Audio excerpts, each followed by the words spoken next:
Ali Kam from Germany. Assalamu alaikum. Assalamu alaikum wa barakatuh. My question is, how should a couple proceed if they want to renew their marriage contract because they fear that their marriage is invalid due to their past sins?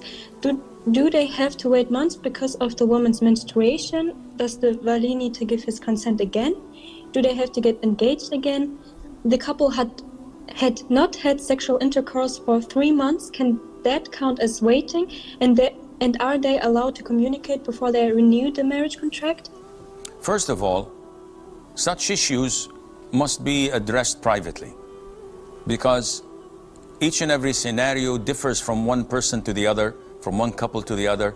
And through my experience, hundreds of people with OCD think that their marriage is invalid. They go an extra mile to renew it. They have problems. They face problems with the guardian. They have problems between themselves because of it. And when they come and sit with me, we discover that there's no need for renewal of the marriage at all. And they insist on keeping, no, but our marriage is invalid. Who's making it invalid? You can't come and shoot from the hip and invalidate people's marriages like this.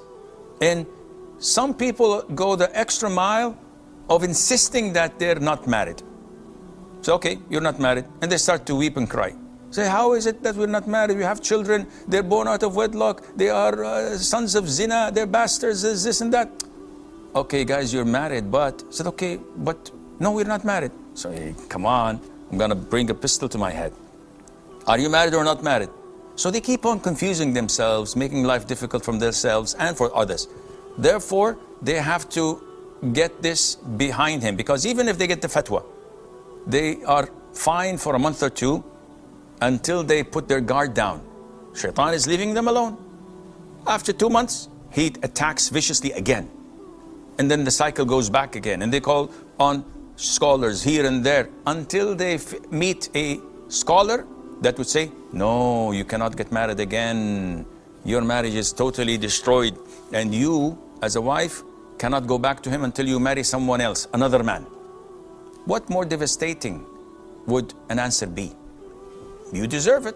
You keep on knocking on different doors until you open a can of worms, and then you meet your destiny. So such questions must be done privately and with both husband and wife, so that we can understand the circumstances and get a solution for that once and for all.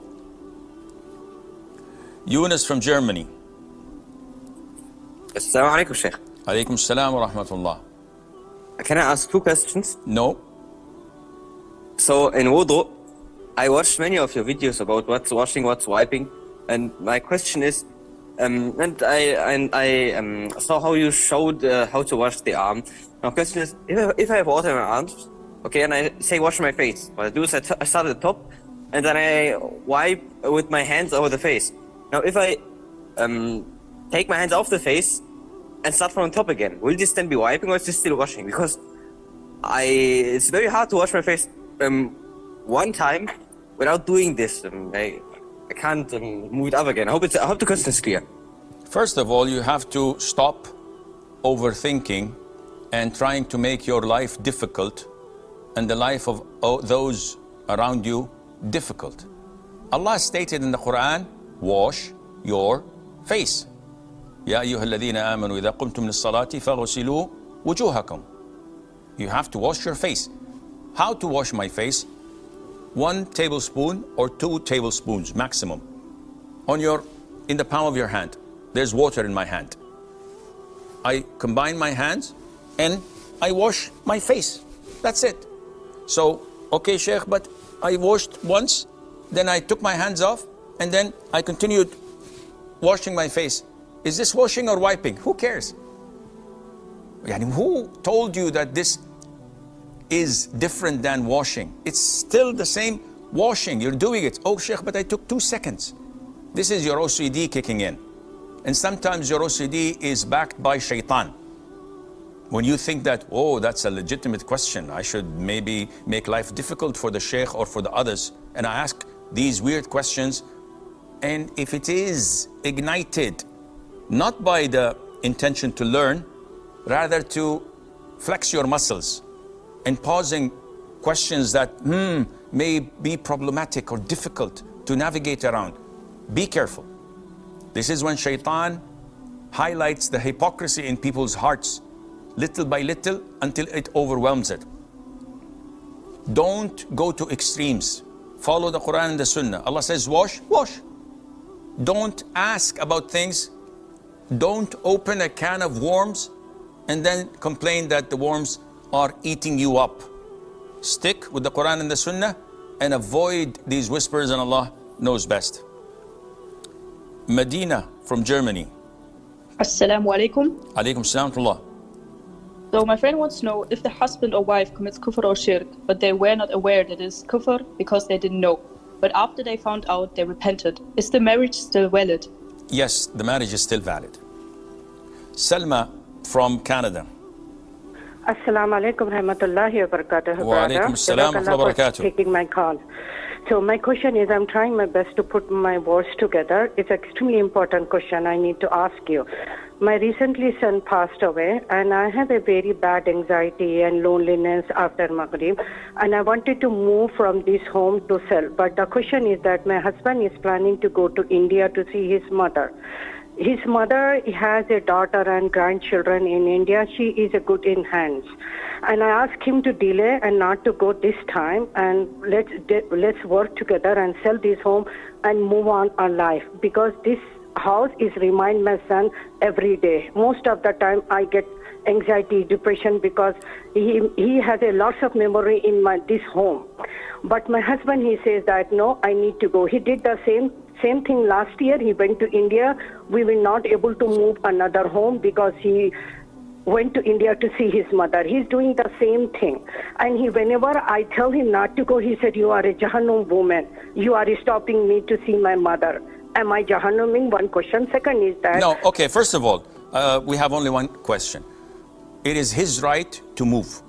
If he is not considering your emotions, there is no problem on you. The problem is on him. He is the one who evaluates whether what you're asking for is legitimate or not. His mom's presence in this life is timed. What would you think he would feel about you if he were not to leave on time next week and she dies the following day? And he could have met her and seen her before she passes away. She passed away. How would he think of you? Definitely a woman from Jahannam. So it's best for you to let him go, meet his mom. Allah knows how long she's going to live. Second of all, your anxiety is shaitan driven. Shaitan is messing up with your head. Allah chose the best for your son. Aren't you able to cope with that? The Prophet himself, alayhi salatu wasalam, when he was blessed with a baby boy, he called him Ibrahim. He had only 4 daughters. All of his male children died at an early age. When he was about 60 or 61 years of age, he was blessed with a boy, and the boy died before he completed 2 years of age.